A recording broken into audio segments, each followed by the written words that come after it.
Hey friends, my name is Julie. Welcome to another Studio Snippet. You may have noticed that I changed the name from Studio Visits to Studio Snippets because I just decided it fit what I was doing a little bit better when I started the idea of this video series all about a weekly peek into what's happening here in my studio.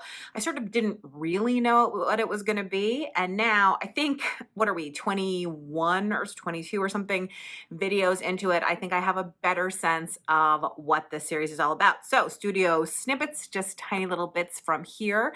If you don't know me, I am a printmaker, a painter, and a collage artist. I live and work outside of Boston, and if you hear some really loud music, my husband is putting together our son's first big boy bed. He's on hour 575 of that art project. So this week I took the papers that I made last week and I decided to do something with them. So let's do something together. So you can see, some papers read as kind of darker, some papers read as lighter, and that's because of the density here, right?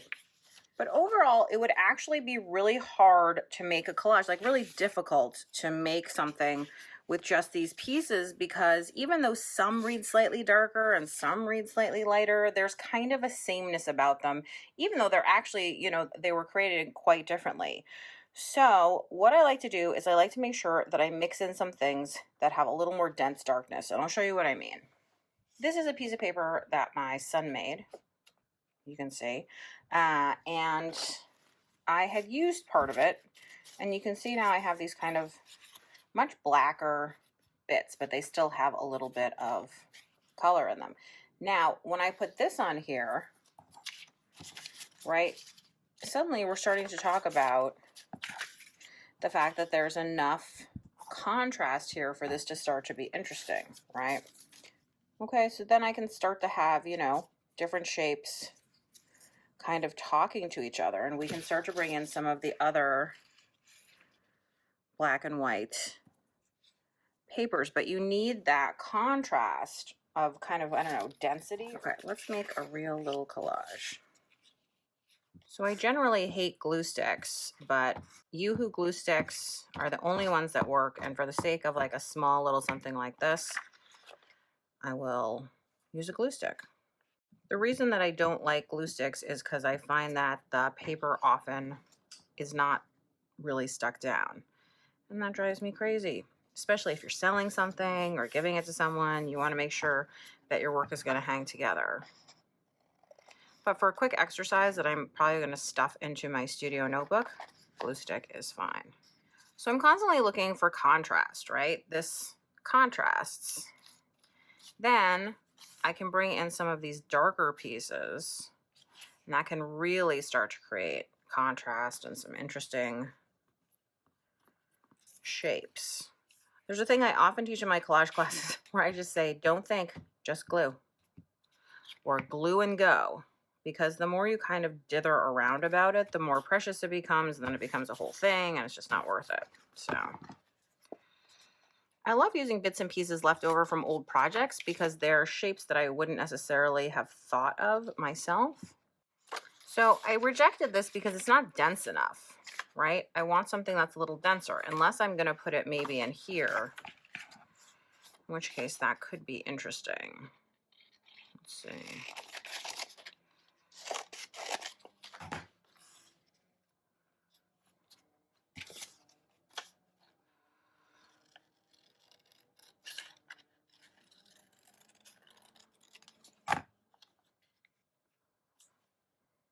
Wow, that totally transforms this whole piece to put that there. Don't know that I like that. But that's kind of interesting. Let's do that. I like how this circle sort of lines up, but doesn't line up, but sort of lines up, but doesn't line up.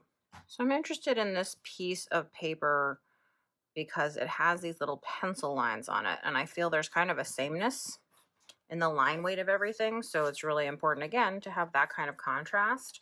So I think I'm actually going to take that pencil line and just kind of continue it to give a little interest over there. I'm second guessing myself as to whether I need this or not. Does it make it more interesting or simply more complicated? And I'm going to do the same thing with the pencil line. Notice how I hold my pencil, not like a normal person holds a pencil. Because my goal is not to make a word or a line or anything like that. I want to, you know, do some sort of interesting drawing, I guess. I really like this, and I think it's done.